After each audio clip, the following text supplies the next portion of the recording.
Hello everyone, मेरा नाम है अमन सुमन और स्वागत है आपका अपने चैनल अमन सुमन मैथ पर। तो आज की इस वीडियो में सोल्व करने वाले हैं प्रश्नावली 5.3 का क्वेश्चन नंबर 14। क्वेश्चन नंबर 14 के पहले के सारे क्वेश्चन पिछली वीडियोस में सोल्व कर चुके हैं। अगर आपने वीडियोस नहीं देखे हैं, वो सवाल नहीं देखे हैं, तो आप पिछली वीडियोस में जाकर देख सकते हैं या प्ले लिस्ट में जाकर देख सकते हैं। तो चलिए सोल्व करते हैं क्वेश्चन नंबर 14 को। देखिए, यहाँ पर क्वेश्चन नंबर 14 में लिखा हुआ है कि 0 और 50 के बीच, एक मिनट, 0 और 50 के बीच की विषम संख्याओं का योग ज्ञात करना है भैया। 0 और 50 के बीच जितनी भी विषम संख्या आएगी ना, उन सबका योग निकालिए आप। क्या निकालिए? योग निकालना है। जैसे 0 के बाद पहली विषम संख्या 1 आती है, फिर उसके बाद 3 आती है, फिर उसके बाद 5 आती है, ऐसे 50 तक चलना है अपन को। और इनके बीच जितनी भी आएगी ना, उन सबका क्या करना है? योग ज्ञात करना है। तो एपी से इस क्वेश्चन को सोल्व करेंगे तो सबसे पहला काम अपना एपी बनाने का रहेगा। किसका रहेगा? एपी बनाने का। तो चलिए एपी बनाते हैं, फिर इसको सोल्व करते हैं। तो एपी कैसे बनेगी? देखो ध्यान से देखना, यहां लिखेंगे सॉल्यूशन और ये मैंने लिख दिया एपी बराबर। देखो 0 से स्टार्ट कर रहे हैं, तो 0 के बाद सबसे पहले जो पहली संख्या है, पहली विषम संख्या है, वो क्या होगी? 1। 1 के बाद अगली विषम संख्या 3, उसके बाद अगली विषम संख्या 5, और ऐसे करके चलता रहेगा। और 50 तक जाना है भैया। कहां तक जाना है? 50 तक। तो देखो, क्या 50 विषम संख्या है क्या? नहीं, 50 विषम संख्या नहीं है, क्योंकि 50 में तो 0 आ रहा है पीछे, या 50 में 2 का भाग चल जाता है, तो विषम संख्या हो ही नहीं सकती। 50 से जस्ट पहले आओ, क्या 49 विषम संख्या है क्या? हाँ, 49 क्या है? विषम संख्या है। तो सबसे अंतिम विषम संख्या क्या होगी अपनी? 49 है ना। 0 से 50 के बीच, किसके बीच? 0 से 50 के बीच सबसे अंतिम जो विषम संख्या होगी वो कितनी होगी? 49। तो एक एपी अपन को यहाँ पर दिख गई है, जिसका पहला पद 1 है और अंतिम पद 49 है और दूसरा पद 3 है। ऐसे करके एक एपी बना लिए। अब अपना काम है इस एपी का योग ज्ञात करना। क्या ज्ञात करना है? योग। 1 से लेकर 49 तक योग ज्ञात करना है। तो देखो कैसे करेंगे। योग ज्ञात करने के लिए अपने पास एक फॉर्मूला होता है, एस एन बराबर एन बटे 2 और ए प्लस ए एन। जब अंतिम पद दिया हो तो ये वाला लगाते हैं। तो देखो इसमें किस किस की जरूरत पड़ेगी? एन की जरूरत पड़ेगी, मतलब कितने पद है। तो यहाँ भी अपन को एन का मान पता नहीं है, तो सबसे पहला काम हो जाता है अपना एन का मान निकालना। क्या हो जाता है? एन का मान निकालना। उसके बाद फिर ए भी अपन को चाहिए। यहाँ पे ए एन तो है ही सही, अंतिम पद कितना है? 49 है। तो ए चाहिए अपन को यहाँ पर और एन चाहिए। तो ए को तो लिख लेंगे यहाँ पे, देखो यहाँ ए बराबर तो कितना है? 1। ये काम तो हो गया सोल्व। अब एन का मान निकालना है, लेकिन एन का मान तो नहीं, अपन को ए एन का मान दिया है, वो कितना है? 49। देखो ए का मान तो 1 है, लेकिन डी का मान लिखना जरूरी है। डी का मान कैसे निकालोगे? 3 में से 1 घटा दो, दूसरे पद में से 1 घटा दो, तो यहाँ जाएगा 2। डी का मान 2 आ गया, ए का मान 1 आ गया, और ए एन का मान 49 है। अब इसकी हेल्प से अपन किसका मान निकालेंगे? एन का मान निकालते हैं। तो सबको पता है भैया कि जो ए एन होता है वो होता है a plus n minus 1 into d. सबको पता है ना भैया? हमें तो कहाँ पता है। देखो पिछली वीडियो में मैंने बताया था, आपने अगर नहीं देखी है तो आप देख सकते हो। क्या गया? 49। ए का मान 1 प्लस एन माइनस 1, एन तो निकालना ही है। डी का मान 2 बराबर में 49। ध्यान से देखिए, 1 प्लस गुणा कर दो इसको। अब आप 2 को एन से गुणा करोगे 2n माइनस इसको करोगे 2 बराबर में 49। ठीक है, यहाँ से 1 और माइनस के 2, इसको साथ लिख देते हैं, प्लस में 2n बराबर में 49। 1 माइनस 2 मतलब कि माइनस का 1 और प्लस के 2n बराबर 49। और अब माइनस 1 को उधर भेजते हैं तो यहाँ 2n बचेगा, और माइनस 1 उधर जाते हैं क्या हो जाएगा? +1। तो ये हो जाएगा 2n बराबर कितना हो जाएगा? 2n बराबर 50 हो जाएगा। ठीक है, अगर यहाँ से n निकालने की कोशिश करें तो n बराबर हो जाएगा 50/2, जो कि कितना आएगा? 25। मतलब कि n का मान यहाँ पर 25 आ चुका है। इस एपी में कितने पद हैं? 25 पद है। तो अपना काम हो जाता है 25 पदों का योग निकालना। ठीक है, तब लिखेंगे, तब एपी का योग। और एपी का योग निकालने के लिए सबसे पहले एस एन का फॉर्मूला लिख दो। और एस एन के दो फॉर्मूले होते हैं, n/2। एक तो होता है 2a plus n minus 1 into d, एक होता है a plus a n bracket में, है ना। तो अपन ए एन वाला यूज करेंगे क्योंकि यहाँ पर अंतिम पद दिया हुआ है। तो a प्लस ए एन, ठीक है ना। ये अपना एक फॉर्मूला हो जाता है। इसको चाहो तो डिब्बे में बंद कर दिया करो, क्योंकि देखो अगर बोर्ड की कॉपी में आप ऐसे फॉर्मूले लिख के सवाल करोगे और फॉर्मूले को हाईलाइट करोगे डिब्बे में बंद करके, तो चेक करने वाले को अच्छा लगता है। उसको मतलब लगता है कि हाँ भाई, जो सामने वाला है बच्चा जो समझदार है, उसको सब चीजें पता है। ठीक है, तो फिर वो आपके क्वेश्चन को बहुत अच्छे तरीके से चेक करता है ना, अच्छे मार्क्स देता है। तो देखो यहाँ पर तो अतः एस एन, और यहाँ पर कितना है 25, तो एस 25 बराबर एन का मान 25/2, ए का मान 1 है और एन का मान 49। तो यह 25/2 49 और 1 50 हो जाएंगे। 2 से 50 उड़ जाएगा, कितनी बार उड़ेगा भैया 2 से 50? 2 से 50 उड़ जाएगा अपना 25 बार। कितनी बार? 25 बार। यहाँ क्या बचेगा अपने पास? 25 × 25, और 25 × 25 कितना होता है? 625। तो 0 से 50 के बीच जो भी विषम संख्याएं थी ना, उनका योग कितना आ गया अपने पास? 625। तो ये सवाल यहाँ पर समाप्त हो चुका है। इसका स्क्रीनशॉट आप ले लीजिए, फिर आगे वाले क्वेश्चन पर चलते हैं। ठीक है, तो अगले क्वेश्चन की बात करते हैं, क्वेश्चन नंबर 15। निर्माण कार्य से संबंधित किसी ठेके में, देखो क्या लिखा हुआ है क्वेश्चन में, निर्माण कार्य से संबंधित किसी ठेके में एक निश्चित तिथि के बाद कार्य को विलंब से पूरा करने के लिए जुर्माना लगाने का प्रावधान है। कोई काम है जिसको अगर थोड़ा लेट करते हैं ना, तो क्या लगता है अपना? जुर्माना लगता है, वहां पे पेनल्टी लगती है। ठीक है, पहले दिन के लिए जो पेनल्टी लग रही है, जुर्माना लग रहा है, वो 200 रुपए का लग रहा है। अगले दिन के लिए 250, फिर 300, ऐसे करके, मतलब पहले दिन 200, फिर 250, फिर 300, फिर 350, ऐसे 50-50 रुपए बढ़ाते जा रहे, पेनल्टी लग रही है। ठीक है, अर्थात प्रत्येक उत्तरोत्तर दिन का जुर्माना अपने से ठीक पहले वाले जुर्माने से कितना अधिक है? 50 अधिक है। एक ठेकेदार को जुर्माने के रूप में कितनी राशि अदा करनी पड़ेगी? जो ठेकेदार है वहां काम करने वाला, उसको कितना टैक्स, मतलब वो पेनल्टी देनी पड़ेगी, कितना जुर्माना देना पड़ेगा यदि कार्य को 30 दिन का विलंब हो जाए, 30 दिन लेट हो रहे हैं। जैसे पहले दिन 200 रुपये लग गया, दूसरे दिन 250, फिर 350, 300, ऐसे करके 50-50 रुपए बढ़ रहे हैं, ऐसे 30 दिन तक बढ़ रहे हैं और उसका जुर्माना इकट्ठा हो रहा है, तो उसको कितना जुर्माना देना पड़ेगा? तो कुछ नहीं है, एपी से निकालेंगे।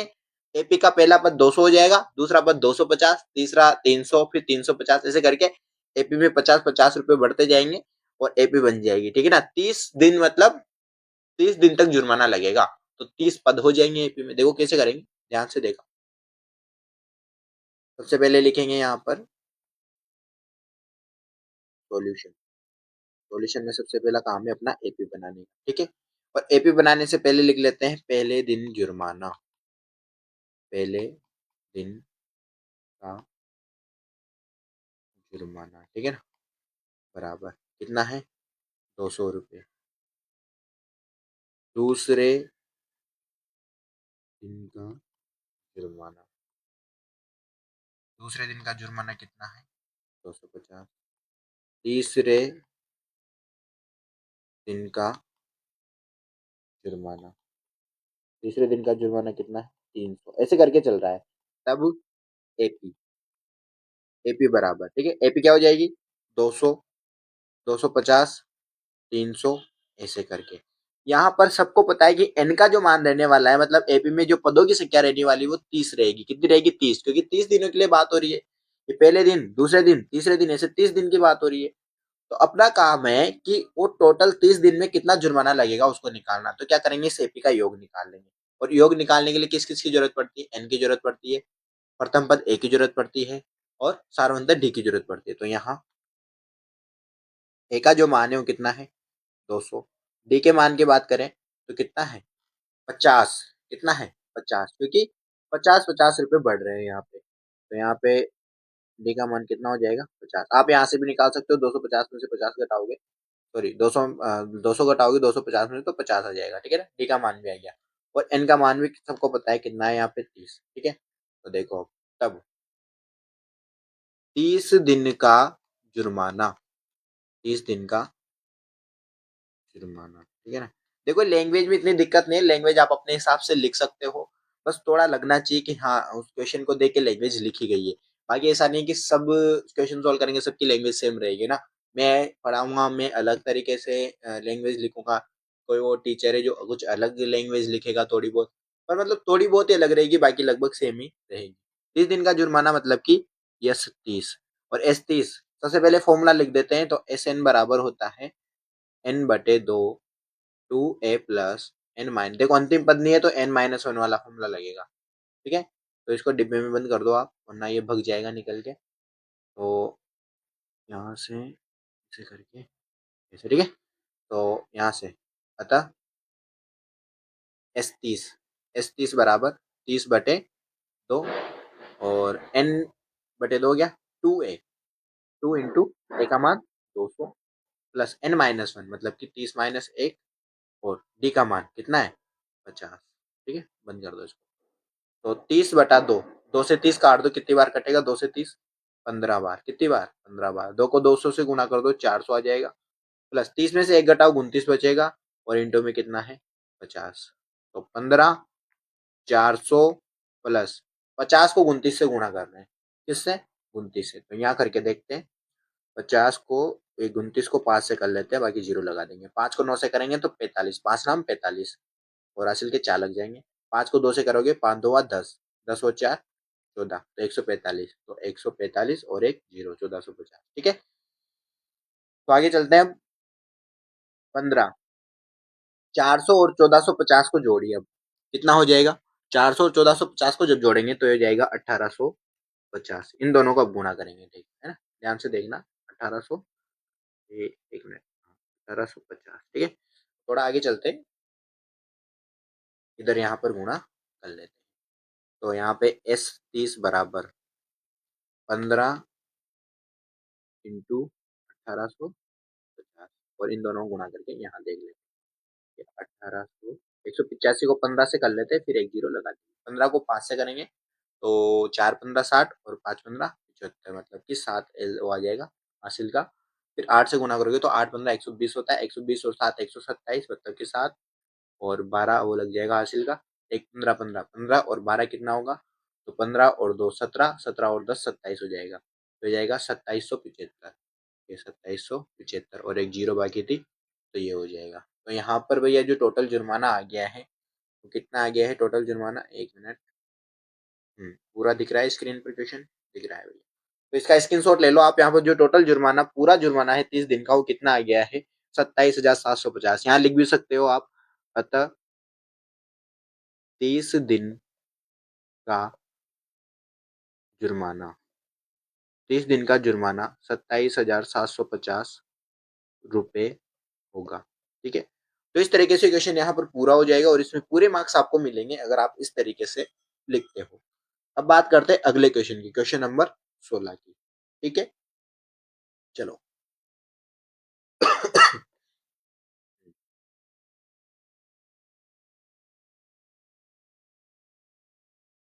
किसी स्कूल, ध्यान से समझना, किसी स्कूल के विद्यार्थियों को उनके समग्र शैक्षिक प्रदर्शन के लिए 7 नगद पुरस्कार देने के लिए 700 रुपए की राशि रखी गई है। 700 रुपए भैया स्कूल वालों के पास टोटल, जिसमें से 7 जो विद्यार्थी है, 7 स्टूडेंट है, उनको इनाम देना है। क्या देना है, इनाम। 700 रुपए की राशि है, और 7 जनों को इनाम देना है, 7 स्टूडेंट को इनाम देना है। यदि प्रत्येक पुरस्कार अपने से ठीक पहले पुरस्कार से 20 रुपए कम है, तो प्रत्येक पुरस्कार का मान ज्ञात कीजिए।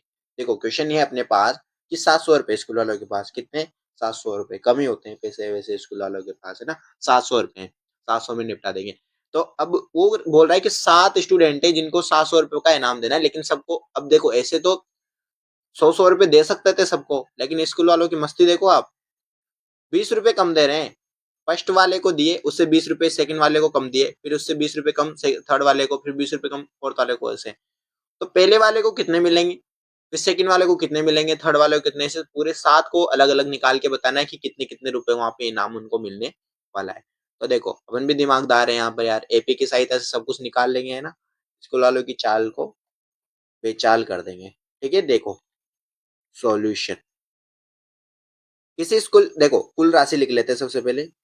कुल राशि, इनाम की जो राशि है, कुल कुल राशि का मतलब ये हो गया कि एपी अपनी जो बनेगी ना, एपी जो बनेगी उसमें कुल राशि मतलब उनका कुल योग, एपी का कुल योग दिया हुआ है एक तरीके से, तो एस लिख सकते हैं इसको। और ये कितना दिया हुआ है, 700 दिया हुआ है। और देखो, और उसने बोला है कि 7 नगद पुरस्कार, मतलब कि एन का मान कितना है 7, क्योंकि 7 स्टूडेंट है, तो एपी में 7 ही पद होने वाले हैं, है ना। और उसने बोला है कि 20 रुपए कम है, प्रत्येक पुरस्कार अपने ठीक पहले पुरस्कार से 20 रुपए कम है, तो यहाँ लिखो क्योंकि प्रत्येक पुरस्कार, प्रत्येक पुरस्कार अपने से अपने से ठीक पहले पुरस्कार, ठीक पहले पुरस्कार से 20 रुपए कम है। तब तब जो डी का मान रहेगा वो कितना रहेगा? 20 रुपए। देखो, 20 रुपए अगर बढ़ते जाते तो 20 रहता, लेकिन 20 रुपए घटते जा रहे इसलिए -20 रहेगा। क्या रहेगा? -20। माइनस क्यों आया? क्योंकि जो इनाम है उसमें 20 रुपए कम होते जा रहे हैं। क्या होते जा रहे हैं? कम होते जा रहे हैं, इसलिए -20 आ गया। देखो, एस हो गया, एन हो गया, डी हो गया, ए अपने पास नहीं है। और जैसे ए निकलेगा फिर तो अपन दूसरा तीसरा कोई सा भी निकाल सकते हैं। तो सबसे पहला काम हो जाता है अपना ए निकालना। क्या निकालना? ए निकालना। तो देखो, एस का मान तो है ना, क्या लिखेंगे? क्योंकि एस बराबर कितना है? 700। और एस निकालने का फॉर्मूला भी अपन को पता है, वो क्या होता है? एन बटे दो, 2a plus n minus one into d बराबर में 700। तो ये 700 इस फॉर्मूले में मान रख के भी तो निकाल सकते हैं अपन, लेकिन अपने पास यहाँ पर जो मान दिए उसको रख लेंगे, तो जो मान नहीं होगा वो यहाँ से निकल जाएगा। देखो कैसे, यहाँ से लिखेंगे एन का मान है क्या अपने पास? है बिल्कुल, तो 7/2। 2a, ए का मान नहीं है तो 2a जैसा का जैसा लिख दो, प्लस एन का मान है मतलब कि 7 - 1। डी का मान है क्या? हाँ, -20। और बराबर में कितना है? 700। यहाँ तक किसी को कोई दिक्कत नहीं होनी चाहिए।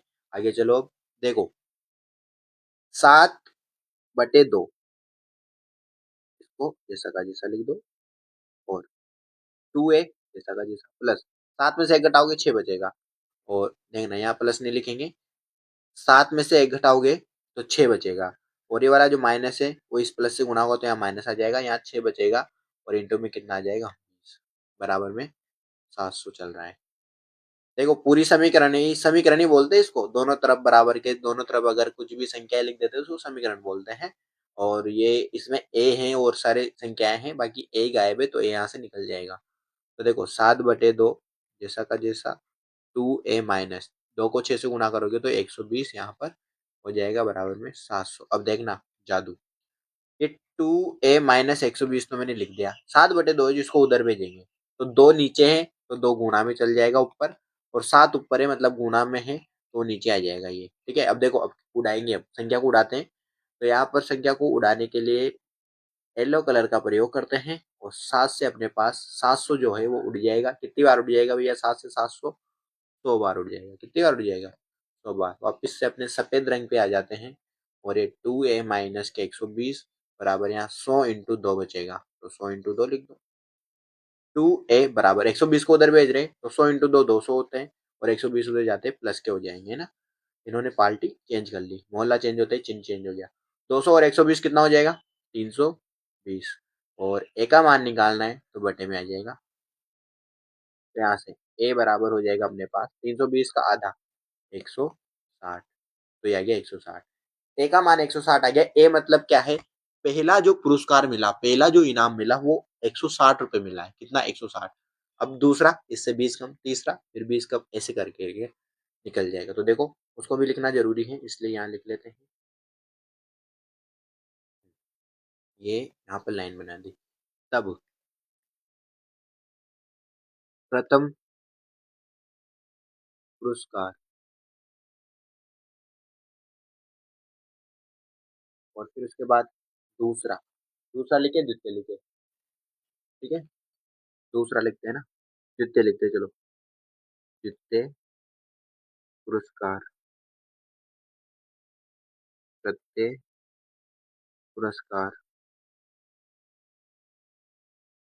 चतुर्थ, चतुर्थ कैसे लिखते हैं? यहाँ लगेगा चतुर्थ पुरस्कार, पंचम पुरस्कार, अष्टम पुरस्कार, सप्तम पुरस्कार। ठीक है, सबके लगा दो बराबर। लगा दो बराबर। देखो, प्रथम पुरस्कार तो ए का मान मतलब कि 160, 20 कम करो 140, 20 कम करो 120, 20 कम करो 100, 20 कम करो 80, 20 कम करो 60, 20 कम करो 40। ऐसे करके सभी 7 स्टूडेंट को क्या मिल गया? पुरस्कार मिल चुका है भैया, 20-20 रुपए कम करके। पहले वाले के थोड़ा मजा आ गया है क्योंकि उसको 160 रुपये मिले हैं और लास्ट वाले को 40 ही मिले हैं भैया, क्योंकि वो 7वें नंबर पे आया था इसलिए कम इनाम मिला है। तो इस तरीके से क्वेश्चन पूरा हो गया, स्क्रीनशॉट आप इसका ले सकते हैं। और अगले जो क्वेश्चन है इसके उनको अगली वीडियो में सोल्व करेंगे। पिछले क्वेश्चन पिछले वीडियो में सोल्व कर चुके हैं। तो ऐसी और भी वीडियोस चैनल पे आने वाली हैं। कौन से क्वेश्चन आपको चाहिए, कौन से क्वेश्चन का सॉल्यूशन चाहिए, कौन सी प्रश्नावली का सॉल्यूशन चाहिए, वो आप मुझे कमेंट बॉक्स में बता सकते हैं। और इन वीडियोस को अगर आपको पसंद आती है तो लाइक जरूर करें, शेयर करें अपने सभी दोस्तों के साथ और चैनल को जरूर सब्सक्राइब करें भैया, ताकि और वीडियो बनाने में हेल्प हो। और सभी दोस्तों को वीडियो जरूर शेयर करें। ठीक है, चलिए मिलते हैं आपसे नेक्स्ट वीडियो में। तब तक के लिए आप हंसते रहिए, मस्त रहिए, बिना टेंशन के रहिए, मौज मस्ती करते रहिए, पढ़ते रहिए और अपनी बोर्ड एग्जाम की तैयारी करते रहिए। 2 महीने बाद आपके बोर्ड एग्जाम है वैसे। ठीक है चलिए मिलते हैं आपसे नेक्स्ट वीडियो में। धन्यवाद।